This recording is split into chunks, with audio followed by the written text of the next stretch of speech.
चंद बातें कह के इजाजत चाहूंगा, जैसे कि वो दिल ही क्या कि जिसमें कोई घर न हो, और वो बात ही क्या कि जिसका कोई असर न हो। मैं दो बातें कह के इजाजत चाहूंगा, टाइम की बहुत किल्लत है। एजाज साहब बीजेपी के अंदर 10 साल में एसटी का डिस्ट्रिक्ट प्रेसिडेंट रहा और district vigilance and monitoring committee का मेंबर भी रहा पिछली हुकूमत में। मुझे वहां पे एक चुभन सी थी, डिपार्टमेंट की जब भी मीटिंग होती थी, मैं जो भी बात करना चाहूं तो मेरी बात को थोड़ा सा दबा दिया जाता था। तो मुझे यहां पे आके आज एक उम्मीद है कि हमारी आवाज को दबाया नहीं जाएगा। मुझे ये लग गया आज पहली मीटिंग के अंदर कि इंशाअल्लाह गरीब मजलूम की और साथ में हमारी भी आवाज जो है वो जो हम कहेंगे उसका असर होगा, उस पर काम होगा। एजाज साहब या पूरी पार्टी को मैं एक बात बताऊं कि दो वक्त जब आते हैं,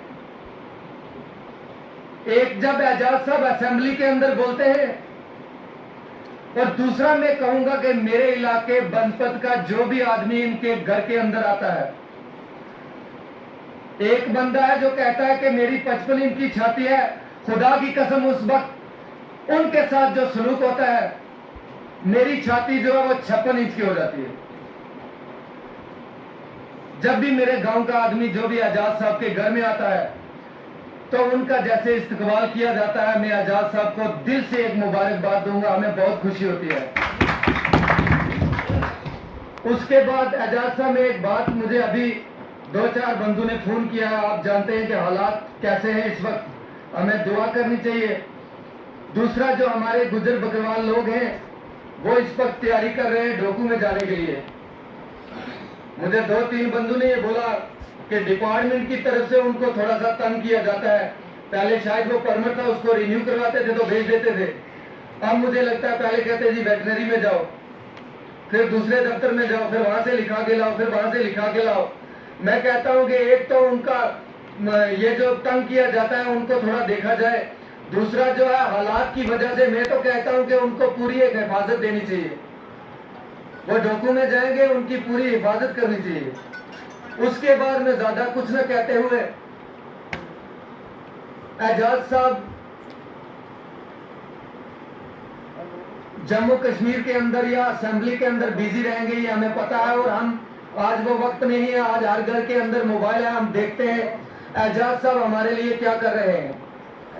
मैं जो यहाँ की जो एजाज साहब को छोड़ के पुंछ की जो नेशनल कॉन्फ्रेंस की आला सतह की टीम है, मैं उन्हें सिर्फ एक बात कहना चाहूंगा।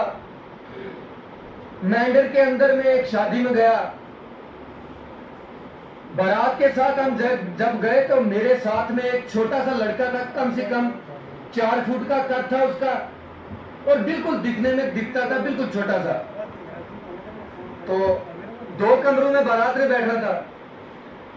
एक कमरे में क्या किया कि बटाए जी आओ, जो बड़े बड़े लोग थे अच्छे से उनको दिखे मौजूद लोग, तो वो एक कमरे में डाले। मैं भी था तो चलो जी, मुझे भी जो मौजूद लोग थे उन्होंने बिठा दिया, तो उसको बोला चलो गिरे तू बैठ। 2 बार 3 बार बोला तो मेरे साथ में एक बंदा था तहसीलदार छोटो, तो उसने उसको कहा इसको भी आने दो, ये छोटा नहीं है, ये टीचर है। तो उस वक्त उसको क्या किया कि लेके जो है वो अंदर आए। वही बात है कि मैं एजाज साहब जहां पे नहीं होते तो हमें एक बहुत कमी आती है, बार बार हम छोटे से काम के लिए फोन नहीं कर सकते।